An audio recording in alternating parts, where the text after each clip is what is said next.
ఉపాధ్యాయుల సాధికారత. పరిచయం.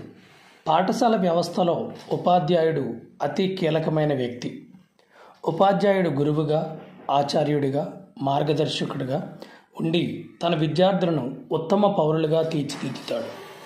ఉపాధ్యాయుడు విద్యార్థులతో, ప్రధానోపాధ్యాయునితో, తోటి ఉపాధ్యాయులతో, తల్లిదండ్రులతో, సమాజంతో, ప్రభుత్వ యాజమాన్యంతో, స్వచ్ఛంద సంస్థలతో సత్సంబంధాలు కలిగి ఉంటూ విద్యార్థుల అభివృద్ధికి తోడ్పడాలి.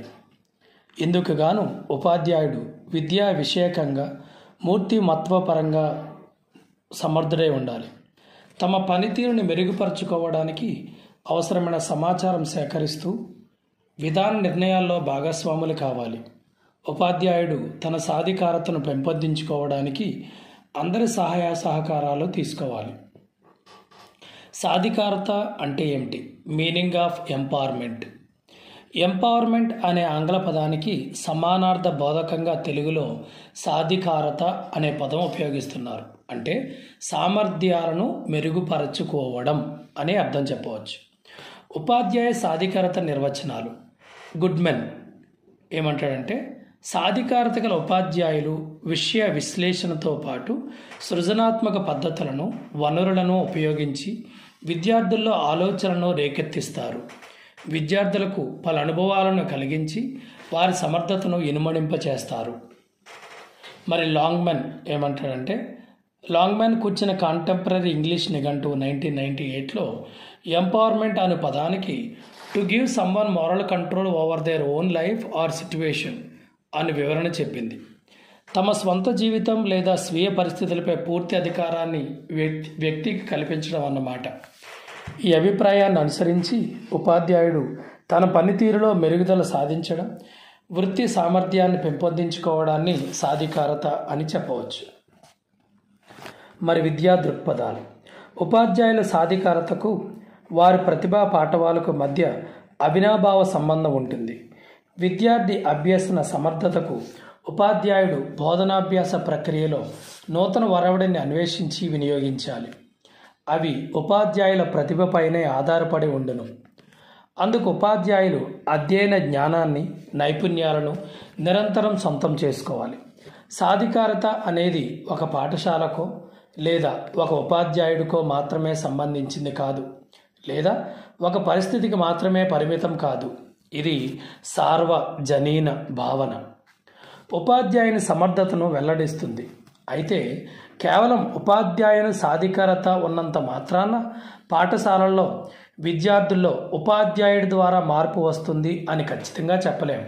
కానీ తగిన విధంగా అత్యంత మెలకువతో పనిచేసిన ఆశించిన ప్రగతిని సాధించవచ్చు.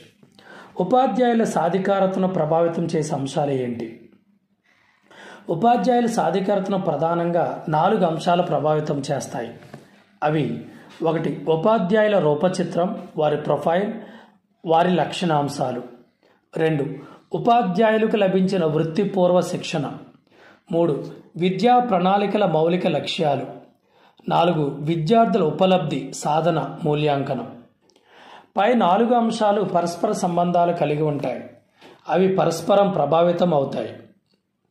అందులో మొదటి చూద్దాం. ఉపాధ్యాయుల రూపచిత్రం, వారి లక్షణాంశాలు. ఉపాధ్యాయుడి వ్యక్తిగత అభిరుచులు, ఆసక్తులు, అలవాట్లు, ఆలోచనలు, ఆశయాలు మొదలైన వాటికి సంబంధించింది.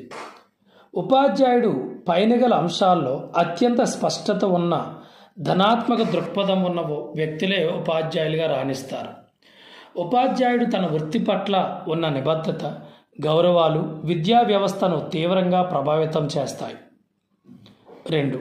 ఉపాధ్యాయులకు లభించిన వృత్తిపూర్వ శిక్షణ. ఉపాధ్యాయులలో వృత్తిపరమైన బాధ్యతలను, విధులను, సామాజిక స్పృహను పెంపొందించి సమర్థవంతంగా బోధనాభ్యసన కార్యకలాపాలను నిర్వహించగల శక్తియుక్తులను పొందడానికి తోడ్పడుతుంది.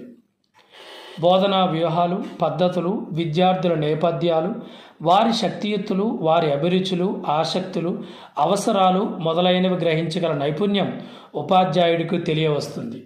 పాఠ్యాంశాల బోధన ద్వారా విద్యార్థులు సాధించిన ఉపలబ్ధిని మదింపు చేయగల సామర్థ్యం కూడా ఉపాధ్యాయుని స్వంతమవుతుంది. 3. విద్యా ప్రణాళికల మౌలిక లక్ష్యాలు. విద్యా ప్రణాళికల ఆధారంగా తయారైన విషయ ప్రణాళికలు అంటే సిలబస్, ఆ విషయ ప్రణాళికల ఆధారంగా సిద్ధం చేసిన పాఠ్యపుస్తకాలు ఉపాధ్యాయుని సాధికారతను ప్రభావితం చేసే వాటిలో ప్రముఖమైనవి. పాఠ్యపుస్తకాలలో పొందుపరిచిన వివిధ పాఠాల్లోని విషయాన్ని పూర్తిగా అర్థం చేసుకొని విశ్లేషించగలిగిన ఉపాధ్యాయుడే ఆ విషయాలపై ఆశించిన లక్ష్యాలను సాధిస్తాడు. ఇందుకు ఉపాధ్యాయులకు విషయపరమైన విస్తృత పరిజ్ఞానం అవసరమవుతుంది. ఈ పరిజ్ఞానం తోడ్పాటుతో ఉపాధ్యాయుడు తరగతి గది కార్యకలాపాలను సమర్థవంతంగా నిర్వహించి ఆశించిన ఫలితాలు పొందుతాడు. ఈ ఫలితాల కోసం ఉపాధ్యాయుడు నిరంతరం పఠనం చేయాలి. ఫలితంగా విద్యా ప్రణాళికల మౌలిక అంశాలు కోర్ ఎలిమెంట్స్, మౌలిక గమ్యాలు కోర్ గోల్స్ పై అవగాహన పెరిగి ఉపాధ్యాయుడు సమర్థుడు అవుతాడు. 4. విద్యార్థుల ఉపలబ్ధి అంటే సాధన మూల్యాంకనం. వృత్తి పూర్వ శిక్షణలో భాగంగా ఉపాధ్యాయుడు తెలుసుకున్న మూల్యాంకన పద్ధతులు విద్యార్థుల ఉపలబ్ధిని సమర్థవంతంగా మదింపు చేయడానికి, అవసరమైన పక్షముల ఉపలబ్ధి లోపాలను నిర్ధారించడానికి, ఆ లోపాలను తొలగించి విద్యార్థి ఉపలబ్ధిని మెరుగుపరచడానికి తగిన వ్యూహాలను రూపొందించుకోవడానికి తోడ్పడతాయి. Levels of teacher empowerment. ఉపాధ్యాయుల సాధికారత స్థాయిలు. ఉపాధ్యాయుల సాధికారత 2 స్థాయిలను ప్రభావితం చేస్తుందని విద్యావేత్తల అభిప్రాయం. అవి ఉపాధ్యాయుల స్థాయి, పాఠశాల స్థాయి. ఫస్ట్ వన్ ఉపాధ్యాయుల స్థాయి. ఉపాధ్యాయుల స్థాయిలో సాధికారత విద్యా ప్రక్రియ నిర్వహణకు సంబంధించింది.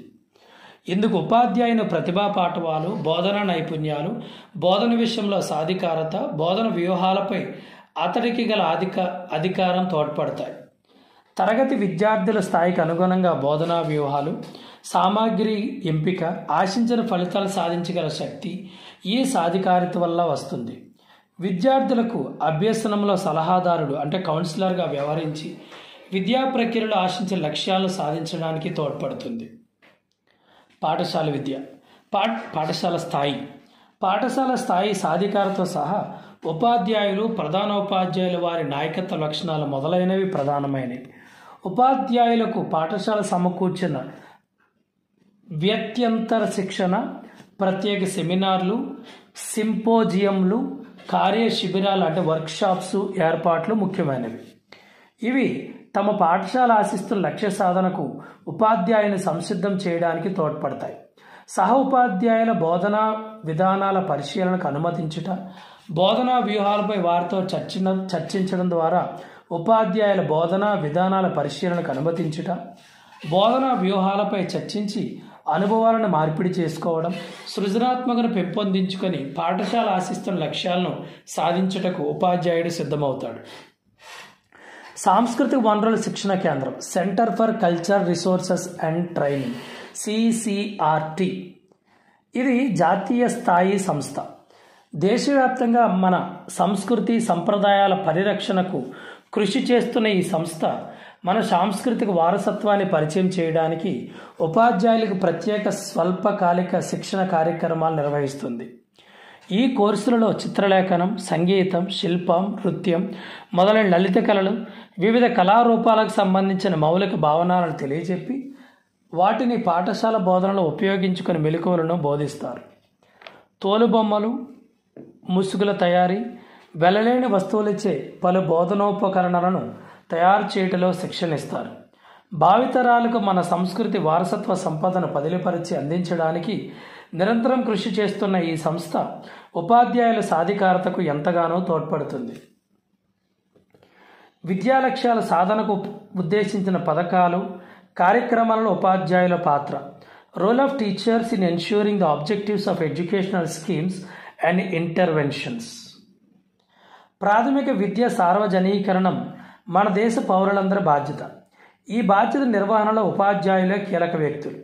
ఈ లక్ష్య సాధనలో కేంద్ర, రాష్ట్ర ప్రభుత్వాలు ప్రతిపాదించి అమలుపరుస్తున్న పలు కార్యక్రమాలు ఉపాధ్యాయుల సాధికారతను పెంపొందిస్తూ విద్యార్థులకు అభ్యసన సౌలభ్యతను ఇస్తున్నాయి.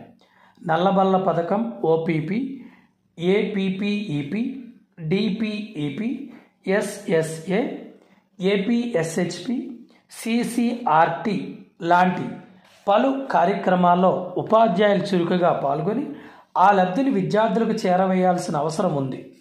ఈ కార్యక్రమాల్లో ఉపాధ్యాయుల పాత్ర కింది విధంగా ఉంటుంది. నల్లబల్ల పథకం ద్వారా పాఠశాలకు అందిన అన్ని సౌకర్యాలను, బోధనా సామాగ్రిని, కళా సామాగ్రిని, క్రీడా సామాగ్రిని ఉపాధ్యాయులకు ఉపయోగించి బోధనకు ఆకర్షణీయం, అర్థవంతం చేయాలి. శిక్షణ కార్యక్రమంలో నేర్చుకున్న శిశు కేంద్రీకృత బోధనకు సంబంధించిన వ్యూహాలను అనుసరించి కృత్యాధార బోధన నిర్వహించాలి. డిపిఈపి ఎస్ఎస్ఏల ద్వారా అందుతున్న ప్రత్యేక ఆర్థిక సహాయాన్ని బోధనాభ్యాస ప్రక్రియ సమర్థతకు అవసరమైన సామాగ్రి కొనుగోలు లేదా తయారీకి వెచ్చించాలి. ఈ సంస్థలు అందించే శిక్షణ పర్యవసానంగా తరగతుల్లోని విద్యార్థులకు పలు అభ్యసన అనుభవాలను కల్పించి వారి అంతర్గత సామర్థ్యాలను వెలికి తీయాలి. పాఠశాల ఆరోగ్య పథకాల సాయంతో విద్యార్థుల శారీరక, మానసిక ఆరోగ్యాల రక్షణకు చర్యలు తీసుకోవాలి. సిసిఆర్టీ కార్యక్రమాల్లో పాల్గొని వారు సూచించిన మెలకువలను, అందించిన పరిజ్ఞానాన్ని ఉపయోగించుకొని తరగతి బోధనను ఆహ్లాదకరం చేయాలి. ఉపాధ్యాయుడు భాగస్వామ్యంతో విషయ పరిజ్ఞానం, వృత్తి నైపుణ్యాలను పాఠశాల బోధనలో రంగరించి విద్యార్థులకు మేలు చేయడంతో పాటు కేంద్ర రాష్ట్ర ప్రభుత్వాలు సంకల్పించే నాణ్యమైన విద్యా బోధనకు ఉపాధ్యాయుడు అంకితం కావాలి. ఉపాధ్యాయ వృత్యంతర విద్య అర్థం, ఆవశ్యకత. వృత్తిలో ఉన్న వ్యక్తుల అర్హతలను, వృత్తి సామర్థ్యాన్ని పెంచి వృత్తిలో అభివృద్ధిని సాధించడానికి ఉపయోగపడే అన్ని రకాల కార్యక్రమాలను వృత్యంతర విద్య అంటారు. ఉదాహరణ: విజ్ఞాన యాత్రలు, పఠనం, సెమినార్లు, కాన్ఫరెన్సులు, వర్క్షాపులు మొదలగునవి. ఉపాధ్యాయుల నూతన ఉత్తేజాన్ని, ఉత్సాహాన్ని నింపడానికి, బోధన అభ్యసన ప్రక్రియలో ప్రేరణ కలిగించడానికి, విద్యాపరంగా ప్రభుత్వ లక్ష్యాలు, గమ్యాలు అవగాహన చేసుకోవడానికి, ప్రణాళికాబద్ధంగా విద్యా కార్యక్రమాలు నిర్వహించడానికి వృత్తిలో ఉన్న ఉపాధ్యాయులకు శిక్షణ తరగతులు నిర్వహించడం అవసరం. ఉపాధ్యాయ వృత్తిని స్వీకరించిన ఉపాధ్యాయులు కాలానుగుణంగా విద్యారంగంలో వస్తున్న మార్పులను, బోధన అభ్యసన ప్రక్రియలో వెల్లివేస్తున్న కొత్త ధోరణులను, సమాచార సాంకేతిక విజ్ఞానాన్ని తమ స్వంతం చేసుకున్నప్పుడే విద్యార్థుల అవసరాలను, ఆకాంక్షలను తీర్చి బోధన అభ్యాసన ప్రక్రియలో ఆశించిన లక్ష్యాలు సాధిస్తారు. ఆ కారణంగానే స్వతంత్ర భారతదేశంలో కేంద్ర ప్రభుత్వం విద్యా విధానాల రూపకల్పనకు ఏర్పాటు చేసిన అన్ని కమిషన్లు, సంఘాలు వృత్యంత విద్య ఆవశ్యకతను నొక్కి చెప్పాయి. ఉపాధ్యాయులు నిరంతర అభ్యాసకులుగా, విద్యార్థులుగా ఉండాలని పేర్కొన్నది 1986 1986 జాతీయ విద్యా విధానం. ఉపాధ్యాయులను ప్రస్తుతిస్తూ ఒక వెలుగుతున్న దీపం మరొక దీపాన్ని వెలిగించగలదు అని పేర్కొన్నది రవీంద్రనాథ్ ఠాగూర్. ఉపాధ్యాయులు తమ జ్ఞాన సంపదను పునర్నవీకరించుకుంటూ, తన నైపుణ్యాలను మెరుగుపరుచుకుంటూ ఆధునిక కాలానికి సమాయత్తమైనప్పుడే విద్యా వ్యవస్థ ఆశించిన ఫలితాలని ఇస్తుంది. వృత్యంతర శిక్షణ ఉపాధ్యాయుల నైపుణ్యాభివృద్ధితో పాటు విద్యా ప్రక్రియ నాణ్యతకు తోడ్పడుతుందని విద్యావేత్తల అభిప్రాయం. బోధనా లక్ష్యాలు, విద్యా విధానాలు, విద్యా ప్రణాళికలు, బోధనా వ్యూహాలు, మూల్యాంకన పద్ధతులు కాలానుగుణంగా మార్పు చెందుతాయి. ఈ మార్పులకు అనుగుణంగా ఉపాధ్యాయుల శక్తి సామర్థ్యాలను పెంపొందించిన కార్యక్రమమే వృత్యంతర శిక్షణ. ఉపాధ్యాయులు స్వీయ అధ్యయనం ద్వారా, సహ ఉపాధ్యాయుల ద్వారా, సమాజంలో జరిపే పరస్పర చర్యల ద్వారా ఎంతో నేర్చుకుంటారు. ఈ వృత్యంతర శిక్షణ కార్యక్రమాలు వారిని మరింత చురుకుగా బోధనాభ్యసన ప్రక్రియలో పాల్గొనడానికి సిద్ధం చేస్తాయి. వృత్యంతర ఉపాధ్యాయ విద్య, దాని పరిధి ఏంటి? వృత్తులను ఉపాధ్యాయ శిక్షణ అవసరాల పరిధిని క్రింది విధంగా చెప్పవచ్చు.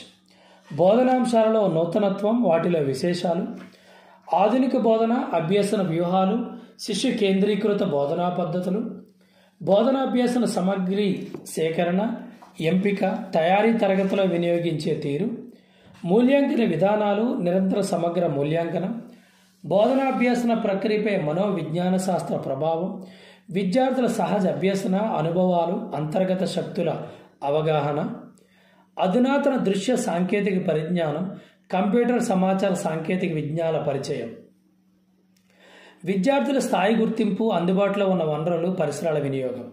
ఈ అంశాలతో పాటు కాలానుగుణంగా అవసరమైన మరెన్నో అంశాలు వృత్యంతర శిక్షణ కార్యక్రమాల్లో భాగమై ఉపాధ్యాయుల సాధికారతను పెంపొందించడానికి దోహదం చేస్తాయి. వృత్యంతర విద్యా లక్ష్యాలు.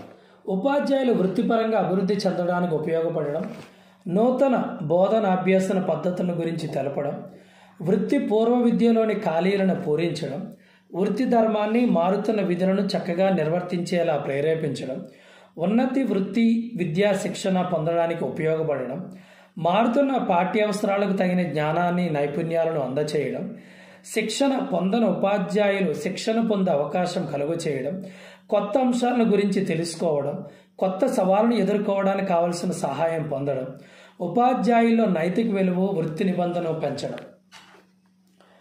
వృత్యంతర విద్య ఉపాధ్యాయుల భాగస్వామ్యం. ఉపాధ్యాయ వృత్తిలో ప్రవేశం పొందిన కొత్తలో ఉపాధ్యాయుడు మిక్కిలి ఉత్సాహంతో తన వృత్తి పూర్వ శిక్షణలో పొందిన అనుభవాలను తరగతి గదులు అనుసరించుటకు ప్రయత్నిస్తూ ఉంటాడు. కాలానుగుణంగా అతడిలో కొంత అలసత్వం, జడత్వం చోటు చేసుకుంటాయి. వీటిని దూరం చేయడానికి అవసరమైన శక్తి యుక్తులను వృత్యంతర విద్య ప్రసాదిస్తుంది. ఈ శిక్షణ వల్ల అతడు ఆధునిక పోకడలను అర్థం చేసుకొని పునరుత్తేజం పొంది విద్యా కార్యక్రమాల్లో చురుగ్గా పాల్గొంటాడు. దీనికోసం మండల స్థాయిలో మండల వనరుల కేంద్రం MRC, జిల్లా స్థాయిలో జిల్లా విద్యా శిక్షణ కేంద్రం DIET, రాష్ట్ర స్థాయిలో SCERT, SIET, జాతీయ స్థాయిలో NCERT, CCRT, NCTE వంటి సంస్థలు వృత్యంతర శిక్షణ కార్యక్రమాలు రూపొందించి నిర్వహిస్తూ ఉంటాయి. తమ బోధన సామర్థ్యాన్ని పెంపొందించుకోవడానికి ఉపాధ్యాయులు తప్పనిసరిగా ఈ కార్యక్రమాలకు హాజరు కావాలని, తమకు లభించిన ఈ అవకాశాలు సద్వినియోగం చేసుకోవాలని జాతీయ విధానం పేర్కొంది. కనీసం 2 ఏళ్లకు ఒకసారైనా 1-2 వారాల పునశ్చరణ తరగతులకు ఉపాధ్యాయులు హాజరు కాగలిగితే తమ బోధనా సామర్థ్యాలను కాలానుగుణంగా పెంపొందించుకునే వీలుంటుంది. ఈ శిక్షణ పునశ్చరణ తరగతుల్లో ఉపాధ్యాయులు కేవలం నిపుణులిచ్చే ఉపన్యాసాలను వినటానికే కాకుండా ఆ అంశాలపై సవివరంగా విశ్లేషణాత్మకమైన చర్యలు జరపాలి. కార్యగోష్ఠిలో చురుగ్గా పాల్గొనాలి. కృత్యాల తయారీకి, ప్రాజెక్టుల తయారీకి, పరిశోధనలకు అవసరమైన మెలకువలను సంపాదించాలి.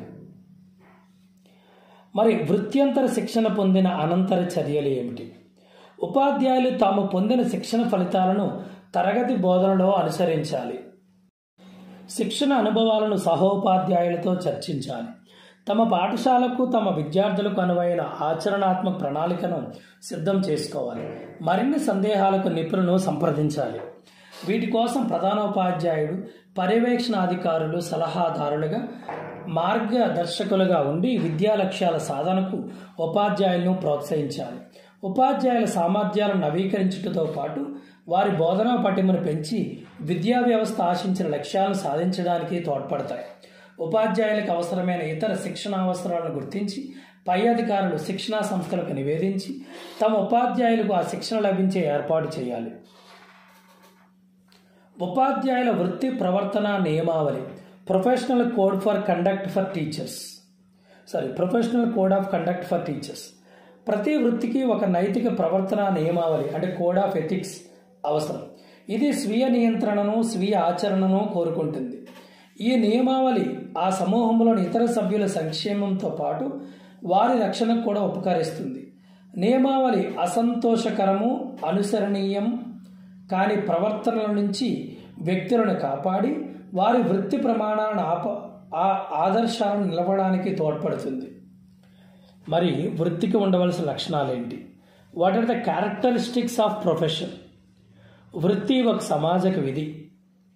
వృత్తి నిర్వహణకు ప్రత్యేక శిక్షణ అవసరం. లాభాపేక్షతో కాకుండా సేవాభావంతో నిర్వహించేదే వృత్తి.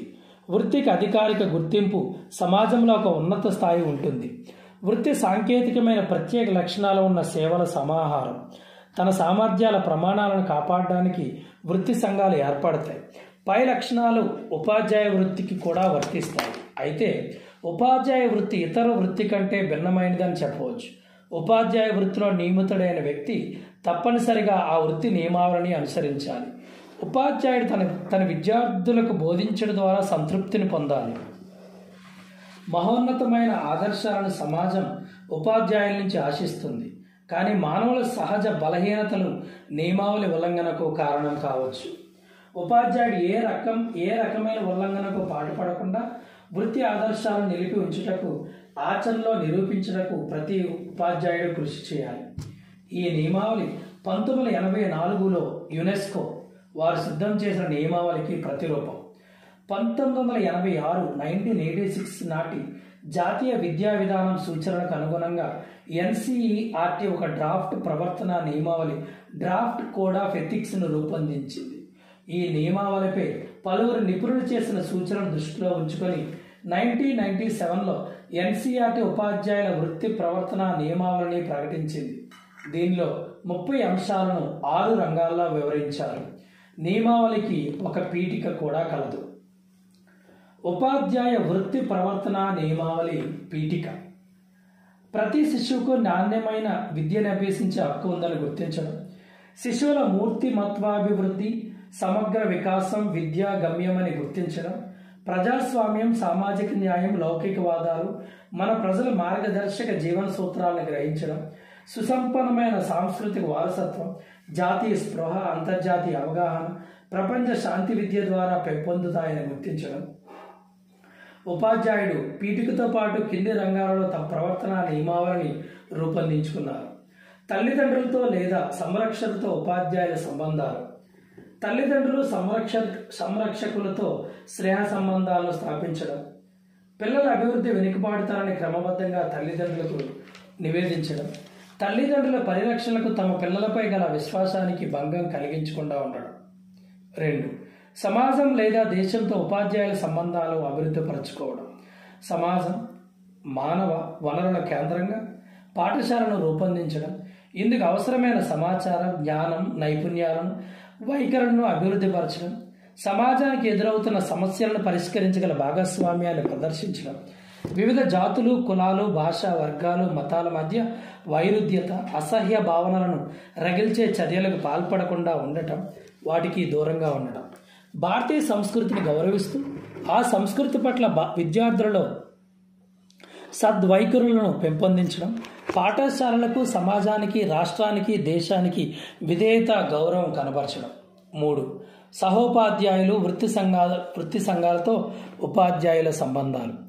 ఇతరులు తమతో ఎలా ప్రవర్తించాలని కోరుకుంటారో అదేవిధంగా సహ ఉపాధ్యాయుల పట్ల ప్రవర్తించడం, పై అధికారులు సహోపాధ్యాయులపై నిరాధారమైన నిందలు మోపకుండా ఉండడం, వృత్యంతర శిక్షణ, సెమినార్లు, సింపోజియంలు, కార్యశిబిరాలు, కాన్ఫరెన్స్లు, అధ్యయనాల్లో పాల్గొని వృత్తి నైపుణ్యాలు పెంచుకోవడం, సహ ఉపాధ్యాయులు, అధికారులు, తల్లిదండ్రులు, ఇతర సహ ఉపాధ్యాయుల గౌరవానికి భంగకరమైన వ్యాఖ్యలు చేయకుండా ఉండటం, సహపాఠ్య కార్యక్రమాల అమలుకు పాఠశాల వెలుపల సహ ఉపాధ్యాయులకు, ప్రధానోపాధ్యాయులకు సహకరించడం. 4. ఉపాధ్యాయ సంఘాలతో ఉపాధ్యాయుల సంబంధం. ఉపాధ్యాయ సంఘాల్లో సభ్యులుగా చేరడాన్ని వృత్తి బాధ్యతగా గుర్తించడం, ఉపాధ్యాయ సంఘాల నియమావళి రచనలో పాల్గొని సంఘ ఐక్యతకు పాటుపడడం. 5. విద్యార్థులతో ఉపాధ్యాయులకున్న సంబంధాలు మెరుగుపరచడానికి తోడ్పడడం, పాఠశాల విధులకు నిర్ణీత సమయానికి హాజరవడం, బోధనకు పూర్వ సంసిద్ధులై పాఠం బోధించడం, అందరూ విద్యార్థులను ప్రేమానురాగాలతో చూడడం, కుల, మత, వర్గ, లింగ, అంతస్తు, జన్మస్థల, భాష వివక్షతలను పాటించకుండా ఉండటం, విద్యార్థుల వైయక్తిక బంధాలు, అవసరాలు, వారి సాంఘిక సాంస్కృతిక నేపథ్యాలను గుర్తించి వాటికి అనుగుణంగా విద్యాబోధన చేయడం, విద్యార్థుల వ్యక్తిగత రహస్య సమాచారాన్ని అవసరమున్న సంబంధితులకు తప్ప ఇతరులకు వెల్లడించకుండా ఉండటం, ఇతర విద్యార్థులకు, ఉపాధ్యాయులకు, పాఠశాల యాజమాన్యానికి వ్యతిరేకంగా విద్యార్థులు ప్రోత్సహించకుండా ఉండడం, ఉపాధ్యాయ సంఘ నియమావళిలో పరిధిలో తమ విధులను నిర్వర్తించడం, బాలికల వ్యక్తిత్వాన్ని, వారి వైయక్తిక గౌరవానికి భంగం కలిగించకుండా పాఠశాల క్రమశిక్షణను కాపాడటం, విద్యార్థులకు ఆదర్శవంతమైన ప్రామాణిక ఘనవేషం, మాటలు, ప్రవర్తనను రూపొందించుకోవడం. 6. యాజమాన్యం లేదా నిర్వహణాధికారులతో ఉపాధ్యాయుల సంబంధం. క్రమానుగత అభివృద్ధికి యాజమాన్యమే అతిపెద్ద వనరు, రిసోర్స్ అని గుర్తించడం, వృత్తిపరమైన కార్యకలాపాల వాటి ఫలితాల పట్ల పరస్పర గౌరవ విశ్వాసాలు కనబరచడం. ఈ 6 కూడా ఉపాధ్యాయ వృత్తి ప్రవర్తన నియమావళి. మొదటిది తల్లిదండ్రులతో లేదా సంరక్షకులతో ఉపాధ్యాయుల సంబంధాలు. రెండవది సమాజం లేదా దేశంతో ఉపాధ్యాయుల సంబంధాలు అభివృద్ధి పరచుకోవడం. మూడవది సహోపాధ్యాయులు వృత్తి సంఘాలతో ఉపాధ్యాయుల సంబంధాలు. 4 ఉపాధ్యాయ సంఘాలతో ఉపాధ్యాయుల సంబంధం. 5 విద్యార్థులతో ఉపాధ్యాయులకు ఉన్న సంబంధాలను మెరుగుపరచడానికి తోడ్పడడం. 6 యాజమాన్యం లేదా నిర్వహణాధికారులతో ఉపాధ్యాయుల సంబంధం. ఉపాధ్యాయుల ప్రేరణ, టీచర్ మోటివేషన్. ఉపాధ్యాయులు తమ వృత్తి నిర్వహణ పట్ల నిబద్ధతను కనబరచడానికి వారికి పరిసరాలు సహకరించాలి. ఈ పరిసరాల సహకారాన్ని ఓ విధంగా ఉన్ముఖీకరణం అంటారు. ఉపాధ్యాయులు తమ విధుల పట్ల పూర్తి కాలం నిమగ్నం కావడానికి వారికి లభించే జీతభత్యాలు, వారి సామాజిక భద్రత, వృత్తిపరమైన ఎదుగుదలకు ఉన్న సౌకర్యాలు దోహదం చేస్తాయి. ఉపాధ్యాయులలో ప్రేరణ కలిగించడం. ఒక వ్యక్తి తన కృత్య నిర్వహణలో చూపించే శక్తి లేదా ఉత్సాహాన్ని పెంపొందించడానికి కానీ లేదా తగ్గించడానికి కానీ దోహం చేసే కారకాన్ని ప్రేరణని డిసెకో నిర్వచించాడు. డిసెకో ప్రేరణ అనేది వ్యక్తి అవసరాలతో ముడిపడి ఉంటుంది. అవసరాలు బలహీనంగా ఉంటే ఉత్సుకత స్థాయి తక్కువగా ఉంటుంది. ఉపాధ్యాయుల బోధనకే పరిమితం కావడం, ఒక రకమైన స్తబ్దత, విముఖత, అనాసక్తి వారిలో కలిగే అవకాశాల కారణంగా ఉపాధ్యాయులకు తమ వృత్తిలో నూతన ఉత్సాహం కలిగించడానికి కొంత ప్రేరణ అవసరం. మరి ఉపాధ్యాయులలో ప్రేరణ కారకాలు ఏమిటి? వేతనం, గుర్తింపు, వృత్తిపరమైన హోదా, ఉద్యోగ భద్రత, పదోన్నత అవకాశాలు, జవాబుదారీతనం, బాధ్యతల అప్పగింత, పోటీతత్వం, సాఫల్యం, పాఠశాల కల్పించే సదుపాయాలు, అవార్డులు మొదలైనవి ఉపాధ్యాయులలో ప్రేరణ కలిగించే కారకాలుగా పనిచేస్తూ ఉంటాయి. ఇవి 2 రకాలుగా విభజించవచ్చు. ఒకటి ఇంటర్నల్ ఫ్యాక్టర్స్, అంతర్గత కారకాలు. రెండవది ఎక్స్టర్నల్ ఫ్యాక్టర్స్, బహిర్గత కారకాలు. అందులో ఒకటి అంతర్గత కారకాలు. ఇంటర్నల్ ఫ్యాక్టర్స్ ఏంటంటే శారీరక ఉద్యోగం, కుటుంబ జీవనంలో తృప్తి ఉపాధ్యాయులకు మానసిక ఉల్లాసాన్ని ఇస్తుంది. ఉపాధ్యాయులు తన వృత్తి ధర్మాలను ఆసక్తితో, అనురక్తితో నిర్వహించడానికి ప్రేరణ కలిగించే అంతర్గత కారకాలు. ప్రతిభావంతులైన క్రమశిక్షణ కలిగిన విద్యార్థులు, ఉన్నత స్థాయిలోని పాఠ్యపుస్తకాలు, పాఠశాలలోని బోధనేతర కార్యక్రమాల నిర్వహణకు అవసరమైన వనరులు అందుబాటులో ఉండడం, విశాలమైన తరగతి గదులు, ప్రశాంతమైన పాఠశాల వాతావరణం, ఆరోగ్య జీవనానికి తగిన సౌకర్యాలతో కుటుంబ పోషణకు ఉపాధ్యాయులకు గౌరవప్రదమైన వేతనం చెల్లించాల్సి ఉంటుంది. రెండవది బహిర్గత కారకాలు, ఎక్స్టర్నల్ ఫ్యాక్టర్స్. ఏళ్ల తరబడి ఒకే పాఠ్యాంశాలు, ఒకే తరగతులకు బోధన చేయడం ఉపాధ్యాయులు వృత్తి పట్ల నిరాసక్తిని కలిగిస్తాయి. మార్పు ప్రేరణకు దోహదకారి అయినందున ఒక నిర్ణీత వ్యవధిలో పదోన్నతి లభించినచో ఉపాధ్యాయుడు ఉత్సాహంతో పనిచేస్తాడు. సెకండరీ గ్రేడ్ ఉపాధ్యాయులు ప్రైవేటు లేదా రెగ్యులర్గా వేతనంతో కూడిన సెలవులతో డిగ్రీ, బీఈడీ చేయడానికి అవకాశం కల్పించాలి. అలాగే ఉపాధ్యాయ వృత్తుల ఎదుగుదల కోసం పీజీ, ఎంఈడీ చేయడానికి అనుమతించాలి. తర్వాత ఎంఫిల్, పిహెచ్డీ చేయడానికి ప్రోత్సహించాలి. అవార్డులు, ప్రశంసా పత్రాలు బహుకరించడం ఉపాధ్యాయులకు ప్రేరణ కలిగిస్తాయి. ఉపాధ్యాయులకు మండలం, జిల్లా, రాష్ట్ర, జాతీయ స్థాయిలో గుర్తింపు అవార్డులు ఇవ్వడం వల్ల వారు తమ గుర్తింపు కోసం కష్టించి పనిచేసి ముందుండడానికి కృషి చేస్తారు.